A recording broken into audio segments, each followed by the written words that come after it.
हमारे इस ब्रह्मांड के जन्म से लेकर अब तक जो भी घटनाएं और क्रियाएं इस अनंत ब्रह्मांड में होती हैं, वे सभी किसी एक निश्चित भौतिकी के नियम पर आधारित होती हैं और ये नियम ब्रह्मांड की हर घटना के लिए एक समान होते हैं। इसी प्रकार हमारी व्यापक दुनिया और उनकी क्रियाएं भी कुछ भौतिकी के नियमों पर आधारित होती हैं। भौतिकी के ये नियम कोई कल्पना मात्र नहीं, बल्कि ये मैथमेटिकली और प्रैक्टिकली प्रूव्ड नियम हैं। इन भौतिकी के नियमों की खोज के लिए वैज्ञानिकों ने इस ब्रह्मांड का गहराई से अध्ययन किया है। न केवल इस ब्रह्मांड का, बल्कि हमारे आसपास की दुनिया में भी ये नियम पूरी तरह लागू होते हैं। इन भौतिकी के नियमों की खोज तो गैलीलियो और न्यूटन के समय से ही प्रारंभ हो चुकी थी, लेकिन 19वीं सदी के अंत तक हमारे पास कई ऐसे नियम थे जो इस व्यापक दुनिया में प्राकृतिक और भौतिक क्रियाकलापों की सही व्याख्या कर सकें। और इन्हीं नियमों की वजह से आज हमारी ये दुनिया इतनी सुव्यवस्थित तरीके से चल रही है। आज हम जानते हैं कि चलती हुई गाड़ी से हमें कैसे उतरना है, हवाई जहाज को बनाने के लिए किन भौतिक नियमों का पालन करना है जिससे हवाई जहाज आसानी से उड़ सके, और यहाँ तक कि हमें रॉकेट के लिए किन नियमों का पालन करना है ताकि हम पृथ्वी से निकलकर अंतरिक्ष की यात्रा कर सकते हैं। ये सभी भौतिकी के नियम इतने सटीक होते हैं कि इनमें गलतियों की आशंका नहीं होती।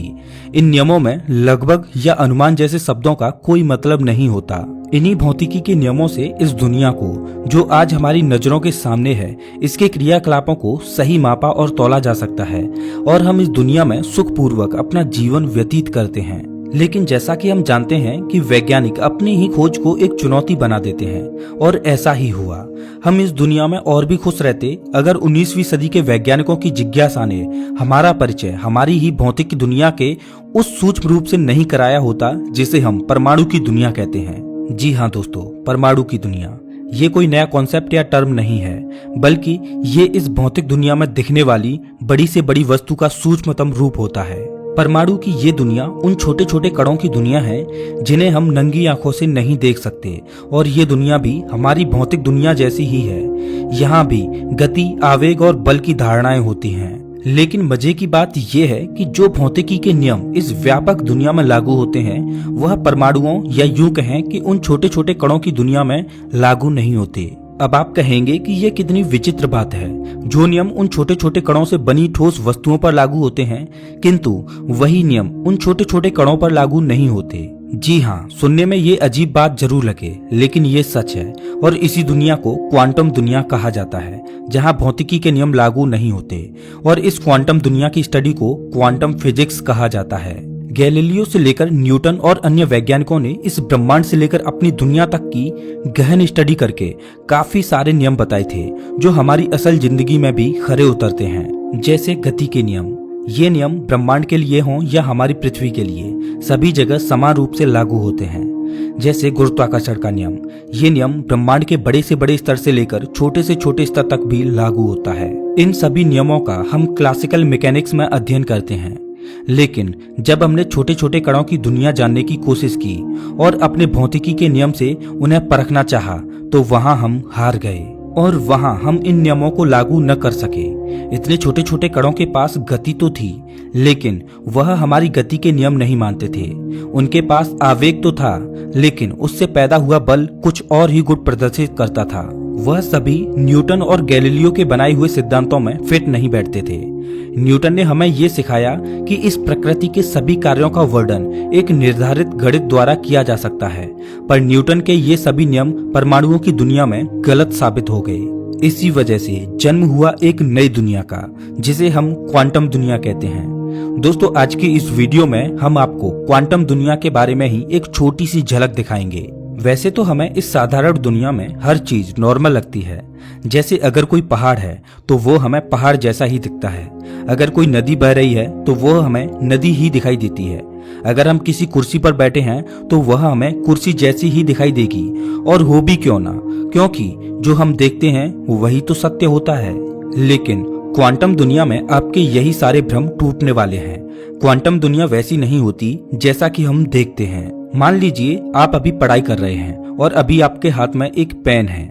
जाहिर सी बात है कि वह पेन सॉलिड रूप में आपके हाथ में होगा, लेकिन क्या हो अगर हम आपसे कहें कि जो पेन आपने अपने हाथ में पकड़ रखा है वह सॉलिड नहीं बल्कि वेव की फॉर्म में है। अब आप कहेंगे कि ऐसा कैसे हो सकता है, पेन मेरे हाथ में है और मैं इसे महसूस भी कर पा रहा हूँ, तो ये वेव की फॉर्म में कैसे हो सकता है।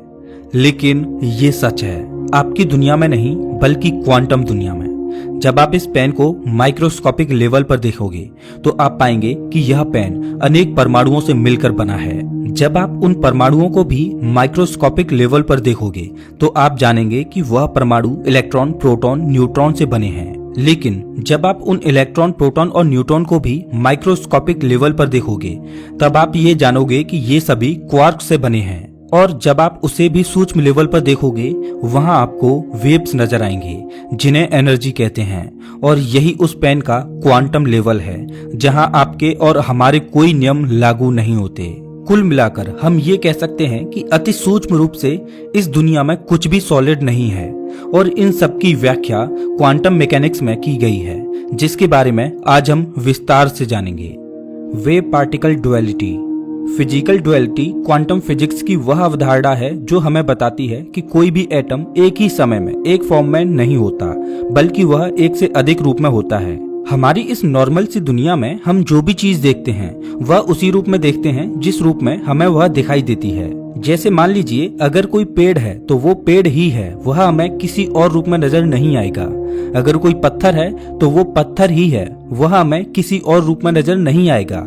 लेकिन क्या हो अगर हम आपसे कहें कि एक पेड़ भी है और वह पत्थर भी है।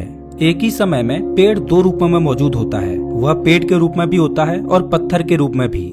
लेकिन यहाँ गौर करने वाली बात यह है कि ये दोनों घटनाएं एक ही समय में होती हैं। मान लीजिए कि आप अभी कॉफी पीते पीते हमारी ये वीडियो देख रहे हैं और हम आपसे कहें कि जो कॉफी आप अभी पी रहे हैं वह कॉफी नहीं बल्कि एक पिज्जा है, तो आप कहेंगे कि ये भला पिज्जा कैसे हो सकता है। इसे ही फिजिकल डुअलिटी यानी वेव पार्टिकल डुअलिटी कहा जाता है। इसे वैज्ञानिकों ने कुछ इस तरह बताया कि यदि कोई इलेक्ट्रॉन है तो वह केवल पार्टिकल या सॉलिड फॉर्म में नहीं होगा, बल्कि वह वेव की फॉर्म में भी होता है। कहने का मतलब ये है कि एक ही समय में वह इलेक्ट्रॉन वेव फॉर्म में भी होगा और पार्टिकल फॉर्म में भी होगा। अब आप कहेंगे कि ऐसा कैसे हो सकता है। जी हाँ, बिल्कुल हो सकता है। यही तो क्वांटम वर्ल्ड है जिसे आज तक पूरी तरह वैज्ञानिक भी नहीं समझ पाए हैं। वैसे तो हमारी इस नॉर्मल सी दुनिया में ऐसा नहीं होता कि कोई पेड़ अचानक पत्थर के रूप में दिखने लगे, कोई कॉफी अचानक ही पिज्जा बन जाए, पर क्वांटम वर्ल्ड में ऐसा होता है। इस ब्रह्मांड में जो भी सूक्ष्म पार्टिकल्स हैं वे सभी एक ही समय में वेव्स और पार्टिकल्स दोनों फॉर्म में होते हैं। अब क्योंकि इस ब्रह्मांड की हर बड़ी और सॉलिड दिखने वाली चीज भी इन्हीं छोटे छोटे पार्टिकल से मिलकर बनी होती है, तो कहीं न कहीं ये बड़ी चीजें भी एक ही समय में अपने दोनों रूपों में होती हैं। क्योंकि एक पार्टिकल को सूक्ष्म रूप में देखने पर वह एक ही समय में पार्टिकल और वेव दोनों रूपों में दिखाई देता है। इसका मतलब कि आप अभी कहीं पर भी अपने मोबाइल पर ये वीडियो देख रहे हैं तो आप भी दो फॉर्म में होंगे, एक तो वो जो आप अभी हो और दूसरी आपकी वेव फॉर्म जो इसी समय कहीं और मौजूद होगी, और आप इसी समय किसी और रूप में भी जरूर होंगे। ऐसा हम नहीं बल्कि क्वांटम फिजिक्स की ये अवधारणा कहती है। अब आप कहेंगे कि कोई पार्टिकल एक ही समय में पार्टिकल और वेव कैसे हो सकता है, वो एक साथ विजिबल और इनविजिबल कैसे हो सकता है, वो पार्टिकल एक ही समय में सॉलिड और नॉन सॉलिड कैसे हो सकता है। ये कैसे होता है, इस बात का जवाब आपको इसकी अगली अवधारणा में पता चलेगा। जैसा कि आप पौराणिक धार्मिक कथाओं में सुनते हैं कि श्री कृष्ण या श्री राम एक ही समय में दो अलग अलग जगहों पर भी दिखाई देते थे। ये सब क्वांटम डुअलिटी के कारण ही संभव हो पाता है। ये केवल एक रिसर्च थ्योरी है। ये उन वैज्ञानिकों द्वारा दी गई थ्योरी है जो साइंस को पूर्व समय से जोड़कर देखते हैं। तो दोस्तों, अब मैं आपसे कहूं कि आपके हाथ में जो मोबाइल फोन है जिस पर आप अभी इस वीडियो को देख रहे हैं वो सॉलिड तो है ही, यानी कि उसकी कोई परफेक्ट शेप तो है ही, साथ ही वह वेव फॉर्म में भी है जिसकी कोई परफेक्ट शेप नहीं है। मतलब ये कि वो फोन के साथ साथ कुछ और भी है जो आपके देखने पर निर्भर करेगा। शायद इसीलिए ये कहा जाता है कि हम जैसा सोचते हैं वैसा ही होता है, या इस संसार को हम जैसे देखते हैं वो हमें वैसा ही दिखाई देता है, जो कि अब क्वांटम वर्ल्ड में भी सच होता दिखाई देता है। Double slit experiment. ये दुनिया जितनी आसान हमें दिखाई देती है असल में ये उतनी आसान है नहीं। अब आप सोच रहे होंगे कि मैं ऐसा क्यों कह रहा हूँ। दरअसल ये मैं नहीं बल्कि वैज्ञानिक कहते हैं कि ये दुनिया बिल्कुल वैसी नहीं है जैसी हमें दिखाई देती है, बल्कि ये उससे भी अलग है। अगर आसान भाषा में कहें तो ये दुनिया ऑब्जर्वर के देखने के हिसाब से चलती है, यानी कि जैसा ऑब्जर्वर इसे देखना चाहता है ये वैसी ही दिखाई देती है। अब चलिए इसे ऐसे समझते हैं। मान लीजिए आप एक कॉलेज में पढ़ते हैं, तो वो कॉलेज तब तक कॉलेज रहता है जब तक आप उसमें पढ़ रहे होते हैं, लेकिन जैसे आप छुट्टी के बाद घर चले आते हैं तब उस कॉलेज का कोई अस्तित्व नहीं रहता। और ऐसा केवल आपके साथ नहीं होता बल्कि ये हर एक व्यक्ति पर अप्लाई होता है, क्योंकि आपने एक कॉलेज देखना चाहा इसलिए वो कॉलेज दिखा। जब आप किसी शॉपिंग मॉल या किसी कार को देखते हैं तो वो आपको शॉपिंग मॉल और कार दिखाई देती हैं, लेकिन आपके देखने से पहले और आपके देखने के बाद उनका कोई अस्तित्व नहीं होता, या फिर वो किसी और ही रूप में होते हैं। ये बात किसी साइंस फिक्शनल मूवी से कम नहीं है, लेकिन ये कोई मूवी नहीं है बल्कि ये सच है। अब आप कहेंगे कि मैं ये क्या अनाप शनाप बोल रहा हूँ, तो भाई ये मैं नहीं बल्कि क्वांटम फिजिक्स कहती है, और क्वांटम फिजिक्स का डबल स्लिट एक्सपेरिमेंट इस बात का सबूत भी देता है।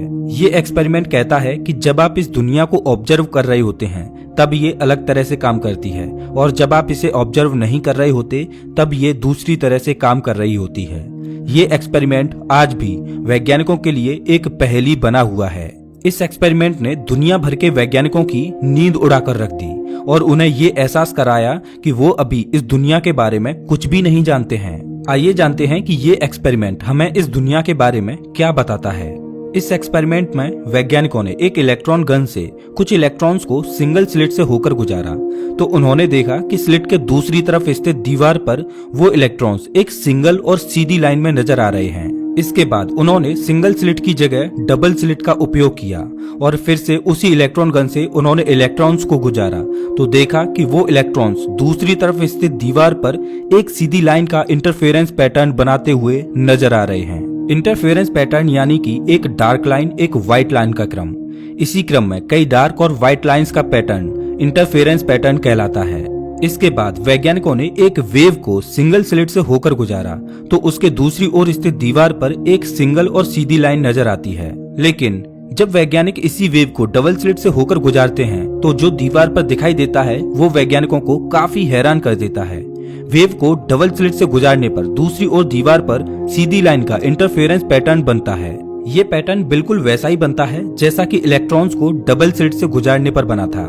ये परिणाम हैरान कर देने वाला था, और यही वो परिणाम था जिसने बताया कि कोई पार्टिकल भी होता है और वेव भी, और कोई वेव भी होता है और पार्टिकल भी। जैसा कि हमने वेव पार्टिकल ड्युअलिटी में बताया था कि कोई भी पार्टिकल एक ही समय में पार्टिकल फॉर्म में भी होता है और वेव की फॉर्म में भी होता है।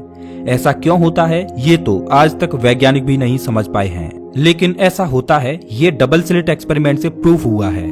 अब ये तो समझ आ गया कि वेव और पार्टिकल दोनों एक ही सिक्के के दो पहलू हैं, लेकिन अब भी वैज्ञानिकों को ये समझ नहीं आ रहा था कि इन दोनों का व्यवहार एक जैसा कैसे हो सकता है। इसके लिए वैज्ञानिकों ने अब एक ऐसी इलेक्ट्रॉन गन को चुना जो एक बार में केवल एक ही इलेक्ट्रॉन फायर कर सके, और इस इलेक्ट्रॉन गन से उन्होंने दोबारा इस एक्सपेरिमेंट को किया। जब उन्होंने इस इलेक्ट्रॉन गन से इलेक्ट्रॉन्स को सिंगल स्लिट से फायर कराया तो दूसरी तरफ स्थित दीवार पर एक सीधी खड़ी लाइन दिखाई देती है, लेकिन जब इस इलेक्ट्रॉन गन के सामने डबल स्लिट रखकर इलेक्ट्रॉन्स फायर कराए गए तो फिर से वही इंटरफेरेंस पैटर्न प्राप्त हुआ। वैज्ञानिक सोच में पड़ गए कि आखिर ये इलेक्ट्रॉन्स अपना ये व्यवहार कैसे चेंज कर रहे हैं। इलेक्ट्रॉन्स के इसी व्यवहार को देखने के लिए एक ऑब्जर्वर को रखा गया और इस एक्सपेरिमेंट को दोबारा किया गया। इलेक्ट्रॉन गन से इलेक्ट्रॉन्स फायर कराए गए और ऑब्जर्वर द्वारा उन्हें ऑब्जर्व किया गया, और जब ये इलेक्ट्रॉन्स डबल स्लिट से होकर गुजरे तब भी ऑब्जर्वर द्वारा उन्हें ऑब्जर्व किया गया। और जो अब हुआ वो पूरी तरह से हैरान कर देने वाला था, क्योंकि अब स्लिट के दूसरी तरफ स्थित दीवार पर केवल दो खड़ी लाइन प्राप्त होती हैं, लेकिन जैसे ही ऑब्जर्वर को हटाया जाता है तब फिर से इंटरफेरेंस पैटर्न प्राप्त होता है। वैज्ञानिक इलेक्ट्रॉन्स के इस व्यवहार से पूरी तरह हैरान थे कि ऐसा कैसे हो रहा है। जब ऑब्जर्वर देखता है तब इलेक्ट्रॉन्स का पार्टिकल नेचर शो होता है, और जब ऑब्जर्वर नहीं देख रहा होता तब इलेक्ट्रॉन्स का वेव नेचर शो होता है। ऐसा क्यों होता है ये तो वैज्ञानिक अभी तक नहीं समझ पा रहे हैं, लेकिन इस एक्सपेरिमेंट से प्रूफ होता है कि ऐसा होता है। यानी कि एक ही समय में कोई भी पार्टिकल, वेव और पार्टिकल दोनों नेचर शो करता है, लेकिन ये देखने वाले पर डिपेंड करता है कि वो क्या देखना चाहता है। वैसे ही कोई वेव एक ही समय में पार्टिकल और वेव दोनों नेचर शो करता है। और जैसा कि हमने पहले बताया कि इस ब्रह्मांड की हर छोटी से छोटी और बड़ी से बड़ी चीज पार्टिकल से मिलकर बनी होती है। इसका मतलब हम इस दुनिया में जो भी चीज देखते हैं वो केवल उसी रूप में नहीं होती, बल्कि उसका दूसरा रूप भी वहीं उसी समय मौजूद होता है जो हमारे न देखने वाला होता है। यानी कि आप जब रात को सो रहे होते हैं तब ये पूरा ब्रह्मांड उस रूप में नहीं होता जैसा कि हमारे सोने से पहले होता है, बल्कि वो एक दूसरे रूप में होता है। ओह माय गॉड, सच में अजीब है ये क्वांटम दुनिया, जहाँ कब क्या होता है पता ही नहीं चलता। कुल मिलाकर ये एक्सपेरिमेंट वेव पार्टिकल डुअलिटी का कॉन्सेप्ट तो बताता ही है, साथ ही ये भी बताता है कि कोई भी पार्टिकल एक ही समय में केवल एक रूप में नहीं होता, बल्कि वह एक ही समय में दो रूपों में होता है। अगर मैं आपसे कहूँ कि एक पिज्जा जिसे आप शायद अभी खा भी रहे हों, वो पिज्जा भी है और वो एक गोभी भी है, तो इसमें कोई हैरानी वाली बात नहीं होनी चाहिए, क्योंकि क्वांटम वर्ल्ड में ये पूरी तरह संभव है। और जैसा कि हम जानते हैं कि क्वांटम वर्ल्ड हमारे इस फिजिकल वर्ल्ड का ही सूक्ष्म रूप है, तो कहीं न कहीं ये सभी बातें सूक्ष्म रूप से ही सही, लेकिन हमारे फिजिकल वर्ल्ड और हम पर भी लागू होती हैं। अभी तक हमने ये जाना कि क्वांटम वर्ल्ड में कोई भी पार्टिकल केवल पार्टिकल नहीं होता, बल्कि वो वेव भी होता है। लेकिन क्वांटम वर्ल्ड की ये कहानी यहीं खत्म नहीं होती। आज वैज्ञानिक कहते हैं कि अगर हमें इस ब्रह्मांड की व्याख्या करनी हो या फिर इस ब्रह्मांड में घटने वाली किसी भी घटना की सही व्याख्या करनी हो, तो हम क्वांटम फिजिक्स के हिसाब से बिल्कुल सही व्याख्या कर सकते हैं। लेकिन आज भी क्वांटम वर्ल्ड की ये दुनिया वैज्ञानिकों के लिए एक पहेली बनी हुई है, क्योंकि यहाँ के परिणाम हमारी सोच के बिल्कुल ही विपरीत होते हैं, लेकिन वो परिणाम वही होते हैं जो इस ब्रह्मांड में सच होते हैं। अब बात करते हैं क्वांटम वर्ल्ड के एक और फिनोमिना की, जो क्वांटम वर्ल्ड की अनोखी और रहस्यमय दुनिया को समझने में हमारी मदद करता है। ये फिनोमिना है क्वांटम इंटेंगलमेंट। आज हमारी दुनिया के सभी वैज्ञानिक ये मानते हैं कि क्वांटम फिजिक्स सबसे रहस्यमयी और पेचीदा विषय है, क्योंकि इसमें चीजें या घटनाएं हमारी सोच के आधार पर नहीं होती। जब क्वांटम थ्योरी नई थी तब उस समय के वैज्ञानिकों को इसने खूब परेशान किया, और इस थ्योरी से अल्बर्ट आइंस्टाइन भी परेशान थे। असल में अल्बर्ट आइंस्टाइन को ये थ्योरी कभी जची ही नहीं, और इसलिए उन्होंने इसे गलत साबित करने के लिए एक थॉट एक्सपेरिमेंट किया। इस एक्सपेरिमेंट में दो और वैज्ञानिक भी शामिल थे जिन्होंने अल्बर्ट का साथ दिया। इस एक्सपेरिमेंट का नाम था EPR पैराडॉक्स। इस एक्सपेरिमेंट ने एक ऐसी सोच को जन्म दिया जो हमारे लिए शोध का विषय हुआ। वैसे तो आइंस्टाइन इस एक्सपेरिमेंट से क्वांटम थ्योरी को गलत साबित करना चाहते थे, लेकिन हुआ उसके बिल्कुल ही विपरीत। आइए जानते हैं कि हुआ क्या था। दरअसल जब आइंस्टाइन इस एक्सपेरिमेंट को करना चाहते थे, उस वक्त उनके पास पर्याप्त संसाधन उपलब्ध नहीं थे, इसीलिए उस वक्त इसे केवल एक थॉट एक्सपेरिमेंट के रूप में ही समझा गया, जिसके कारण कोई निष्कर्ष नहीं निकाला जा सका। लेकिन जब हमारे पास पर्याप्त संसाधन उपलब्ध हो गए और वैज्ञानिकों ने इसे एक्सपेरिमेंटली टेस्ट किया, तो उन्होंने पाया कि क्वांटम थ्योरी बिल्कुल सही है, और इस एक्सपेरिमेंट ने वैज्ञानिकों की सोच को पूरी तरह बदल कर रख दिया और क्वांटम वर्ल्ड में जन्म हुआ क्वांटम इंटेंगलमेंट का। दरअसल पहले वैज्ञानिकों का ये मानना था कि हमें जो चीजें दिखाई देती हैं वो हमारे देखने से पहले और देखने के बाद भी वो सभी चीजें उसी रूप में वैसी ही मौजूद होती हैं जैसा कि वो हमें असल में दिखाई देती हैं। शुरुआत में आइंस्टाइन भी यही मानते थे। मान लो अगर कोई चांद है तो वो चांद ही है, चाहे हम उसे देखें या नहीं, वो चांद ही रहेगा चाहे उसे कोई देखे या नहीं। लेकिन क्वांटम फिजिक्स इस बात से पूरी तरह इनकार करती है। क्वांटम फिजिक्स कहती है कि जब हम चीजों को देखते हैं केवल तभी वह अस्तित्व में आती हैं या वो एक व्यवस्थित रूप में हमें दिखाई देती हैं, लेकिन हमारे देखने से पहले और देखने के बाद वो उस रूप में बिल्कुल नहीं होती जैसा हमें दिखाई देती हैं। वैज्ञानिक नील बोर का कहना था कि क्वांटम वर्ल्ड में ऑब्जर्वेशन और मेजरमेंट की अनुपस्थिति में हमारी रियलिटी का कोई अस्तित्व नहीं होता है। क्वांटम पार्टिकल के केस में जब हम उन्हें ऑब्जर्व या मेजर नहीं करते तब तक हम उनके बारे में किसी भी तरह की जानकारी के बारे में ठीक से नहीं बता सकते, क्योंकि मेजरमेंट या ऑब्जर्वेशन से पहले तक वो किसी व्यवस्थित रूप में नहीं होते हैं, बल्कि वो एक ही समय में एक ही साथ सभी पॉसिबल स्टेट्स में मौजूद रहते हैं। और इस समय फिजिकल रियलिटी का कोई वजूद नहीं होता है, क्योंकि ये वो समय होता है जब इन पार्टिकल्स का कोई रूप नहीं होता है। पार्टिकल्स के इन रूपों को केवल वेव फंक्शन से ही रिप्रेजेंट कर सकते हैं, लेकिन जैसे ही हम इन पार्टिकल्स को ऑब्जर्व या मेजर करते हैं, इनका वेव फंक्शन कॉम्प्लेक्स हो जाता है और इस वजह से सभी पॉसिबल स्टेट्स में से किसी एक का चुनाव होता है और लास्ट में हमें वही स्टेट देखने को मिलता है जिसकी विशेषताएं हम क्लासिकल मैकेनिक्स में पूरी तरह से डिस्क्राइब कर सकते हैं, क्योंकि हमें ऑब्जर्वेशन के बाद पार्टिकल का केवल एक ही रूप देखने को मिलता है। इसीलिए हमें पार्टिकल का वही वास्तविक रूप लगता है, पर सच्चाई ये होती है कि हमें उन पॉसिबल स्टेट्स में से कोई भी स्टेट मिल सकता था। इसका मतलब हम ये कह सकते हैं कि ये कोई निश्चित नहीं होता कि ऑब्जर्वेशन या मेजरमेंट के बाद हमें उस पार्टिकल का कौन सा स्टेट देखने को मिलेगा। पार्टिकल जब एक साथ अपनी सभी पॉसिबल स्टेट्स में रहता है, उसे पार्टिकल की सुपरपोजिशन स्टेट कहते हैं। अब आइए समझते हैं क्वांटम इंटेंगलमेंट को। जैसा कि हमने अभी बताया कि पार्टिकल की अपनी सभी पॉसिबल स्टेट में रहने की अवस्था को सुपरपोजिशन स्टेट कहते हैं, जिसमें कोई भी पार्टिकल एक साथ अप स्टेट में भी रहता है और डाउन स्टेट में भी रहता है। इसे पार्टिकल की स्पिन भी कहते हैं। यानी कि अगर हम पार्टिकल की दो स्टेट माने, अप और डाउन, तो पार्टिकल ऑब्जर्वेशन से पहले एक ही समय में सुपरपोजिशन स्टेट में ही होता है, पर पार्टिकल को जैसे ही ऑब्जर्व किया जाता है तब या तो वो अपनी अप स्टेट में होगा या डाउन स्टेट में। क्वांटम इंटेंगलमेंट में पार्टिकल कंबाइंड स्टेट में ही होते हैं, यानी कि पार्टिकल एक दूसरे से जुड़े हुए होते हैं, भले ही उनके बीच की दूरी कितनी भी क्यों ना हो।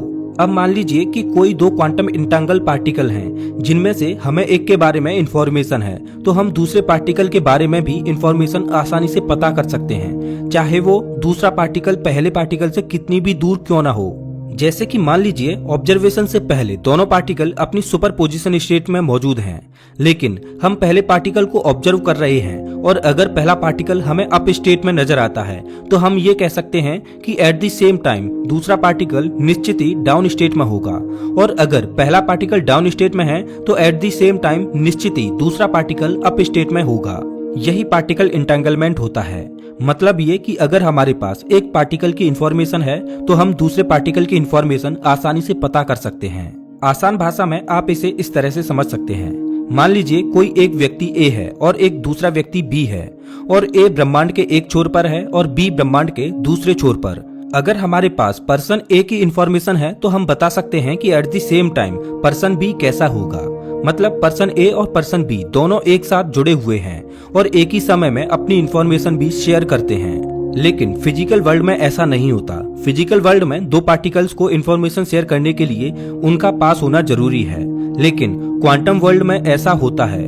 इसका मतलब हम सभी एक दूसरे से जुड़े हुए हैं, फिजिकल लेवल पर नहीं बल्कि क्वांटम लेवल पर। शायद इसीलिए तो कहते हैं कि इस दुनिया में हम सभी एक ही हैं, सब एक ही एनर्जी के सोर्स हैं। और यही क्वांटम वर्ल्ड में क्वांटम इंटेंगलमेंट पार्टिकल के साथ होता है, जिसे ईपीआर पैराडॉक्स द्वारा प्रूफ किया गया। यही ईपीआर पैराडॉक्स एक्सपेरिमेंट था जिसमें यह प्रूफ हुआ था कि दो इंटेंगलमेंट पार्टिकल ब्रह्मांड में कितनी भी दूरी पर स्थित हों, दोनों लाइट की स्पीड से भी तेज स्पीड से अपनी इंफॉर्मेशन शेयर करते हैं, जो कि आइंस्टाइन की थ्योरी ऑफ रिलेटिविटी के कॉन्सेप्ट पर फिट नहीं बैठता, लेकिन ये होता है। जैसा कि हमने अभी बताया कि इंटेंगलमेंट पार्टिकल्स केवल कंबाइंड स्टेट में ही एग्जिस्ट करते हैं, और इस बात से कोई फर्क नहीं पड़ता कि उन दोनों पार्टिकल्स को एक दूसरे से कितनी दूर रखा गया है, लेकिन जो इफेक्ट है तो वो इंस्टेंटेनियस ही होगा।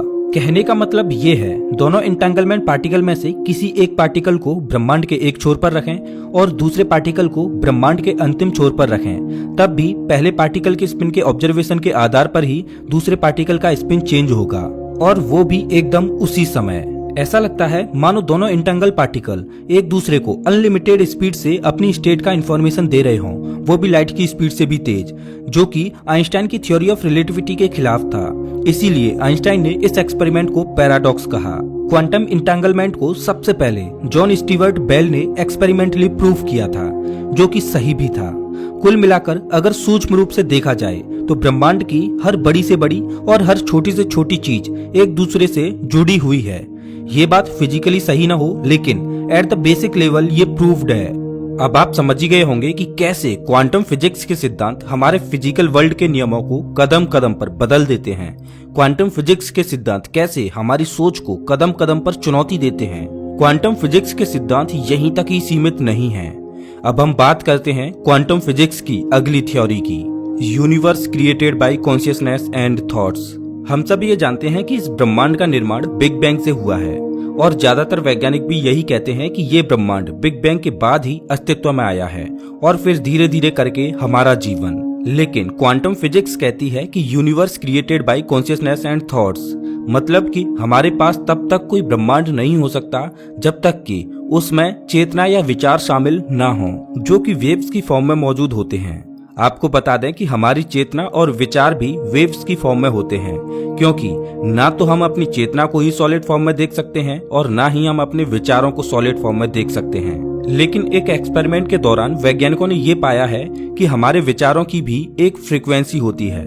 इसका मतलब ये है कि हमारे विचार भी वेव्स की फॉर्म में मौजूद होते हैं, जिन्हें हम देख तो नहीं सकते, लेकिन ये हमारे ब्रह्मांड में सूक्ष्म रूप से काम करते हैं। और जैसा कि हम जानते हैं कि हमारी खुद की भी एक चेतना होती है, जिसे धार्मिक लोग आत्मा के नाम से जानते हैं, और हम सभी जानते हैं कि हम अपनी आत्मा को नहीं देख सकते, लेकिन हमारे धार्मिक गुरु और विचारक कहते हैं कि आत्मा को महसूस किया जा सकता है। और आज क्वांटम फिजिक्स के सिद्धांत भी इस बात की ओर इशारा करते हैं कि इस ब्रह्मांड को चलाने के लिए किसी चेतना या विचार का होना बहुत जरूरी है। जैसा कि हमने पहले बताया कि कोई एक पार्टिकल हमेशा वेव्स की फॉर्म में मौजूद होता है, लेकिन जैसे ही कोई ऑब्जर्वर आता है तो वह अपने नेचर को बदल लेता है और वह पार्टिकल फॉर्म में नजर आता है। मतलब कि ऑब्जर्वर अपने विचारों से वेव्स की फॉर्म को कोड एंड कोड ऑब्जर्व करता है, जिससे वह सॉलिड फॉर्म में नजर आती है। अगर आप इस वक्त अपने घर पर सो रहे हैं तो हम कह सकते हैं कि आप जिस स्कूल में पढ़ते हैं वह स्कूल अभी वेव की फॉर्म में मौजूद होगा, क्योंकि वहाँ अभी कोई ऑब्जर्वर नहीं है, क्योंकि अभी आप वहाँ नहीं हैं, इसीलिए अभी वहाँ स्कूल भी नहीं होगा। लेकिन जैसे ही आप सुबह उठकर अपने स्कूल जाएंगे तो आपको वह स्कूल नजर आएगा, क्योंकि आपने वहाँ एक स्कूल होने के विचार से उस वेव की फॉर्म को कोड एंड कोड ऑब्जर्व किया और उसकी वेव फॉर्म को स्कूल में बदल दिया। यह किसी तरह का कोई जादू नहीं है, बल्कि ऑब्जर्वेशन के चलते पार्टिकल की वेव फॉर्म सॉलिड फॉर्म में बदल जाती है।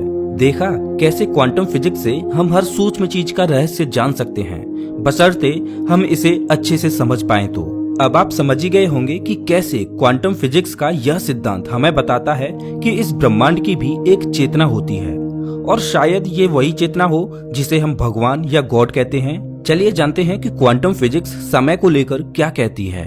Time does not exist. ये तो हम अच्छी तरह से जानते हैं कि समय हमारे लिए कितना इम्पोर्टेंट होता है। हम हर काम समय के हिसाब से ही करते हैं, समय से खाते हैं, समय से सोते हैं, सारे काम हमारे समय पर ही निर्भर होते हैं। लेकिन क्या होगा जब आपको पता चलेगा कि असल में समय का इस दुनिया में अस्तित्व ही नहीं है। जी हाँ दोस्तों, ये हम नहीं बल्कि क्वांटम फिजिक्स कहती है। एक थियोरेटिकल फिजिसिस्ट कार्लो रोवेली ने अपनी book the order of time में कहा है कि असल में टाइम एग्जिस्ट ही नहीं करता। क्वांटम लेवल पर इस दुनिया में समय जैसा कुछ नहीं होता। रोवेली के अनुसार हमें ऐसा लगता है कि समय चल रहा है और हम समय के साथ चल रहे हैं।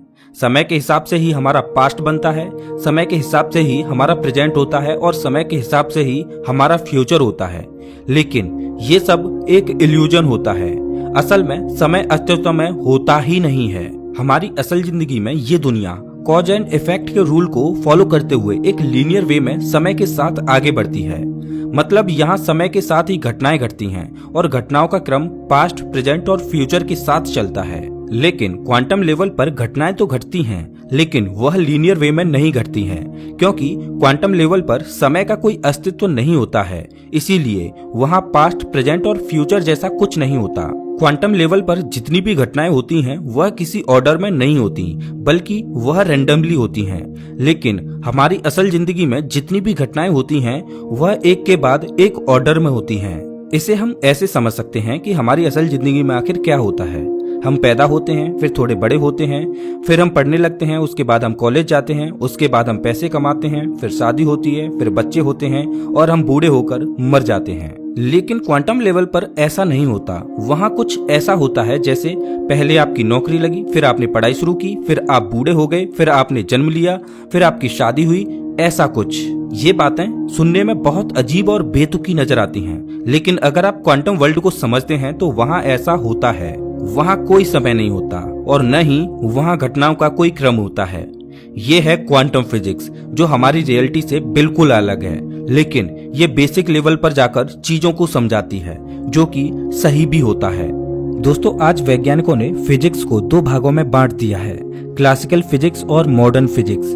मॉडर्न फिजिक्स में ही हम क्वांटम फिजिक्स को पढ़ते हैं। क्लासिकल फिजिक्स में हमें ये दुनिया एक लीनियर वे में चलती दिखाई देती है और इसकी गणना करना भी आसान होता है।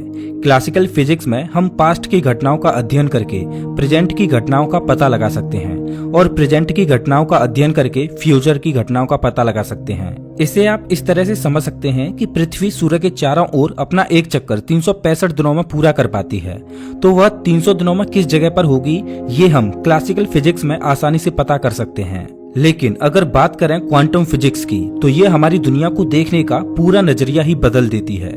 इसमें हम सूक्ष्म कणों के बारे में समझने की कोशिश करते हैं। क्वांटम फिजिक्स में हम किसी भी एक्सपेरिमेंट का रिजल्ट पहले नहीं बता सकते, क्योंकि यहाँ बार बार एक्सपेरिमेंट करने पर उसके परिणाम अलग अलग ही आते हैं। हमने देखा है कि क्वांटम पार्टिकल एक ही समय में एक से अधिक स्थानों पर भी मौजूद हो सकते हैं तथा एक ही समय में एक से अधिक काम भी कर सकते हैं, जो कि इस असल दुनिया में केवल एक कल्पना प्रतीत होती है।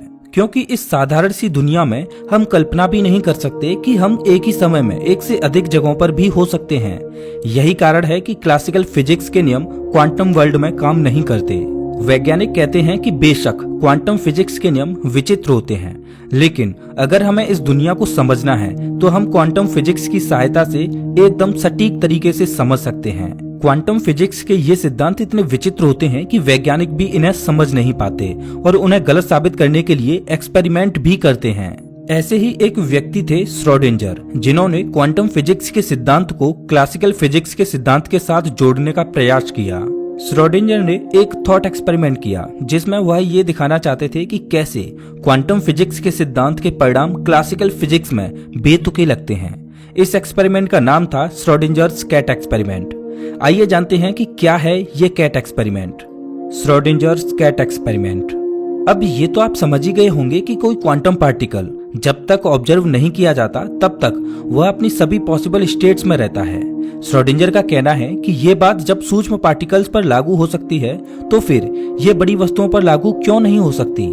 आखिर ये बड़ी वस्तुएं भी तो क्वांटम पार्टिकल से ही बनी होती हैं। लेकिन हम जानते हैं कि ऐसा नहीं होता। बड़ी वस्तुओं पर क्वांटम फिजिक्स के ये नियम लागू नहीं होते। हमें दिखाई देने वाली सभी वस्तुएं केवल एक ही स्टेट में दिखाई देती हैं। वे हमें एक ही समय में अलग अलग स्टेट में दिखाई नहीं देती। जैसे कि मान लीजिए कोई गाड़ी है तो वह गाड़ी या तो रुकी हुई होगी या फिर चलती हुई नजर आएगी, लेकिन एक ही समय में वह गाड़ी चलती हुई या रुकी हुई नहीं हो सकती। क्वांटम फिजिक्स का ये सिद्धांत वैज्ञानिकों को हजम नहीं हुआ और उन्हीं में से एक वैज्ञानिक श्रोडिंजर भी थे। बड़ी वस्तुओं के संदर्भ में ये थ्योरी कैसे काम करती है इसे दिखाने के लिए उन्होंने एक थॉट एक्सपेरिमेंट किया।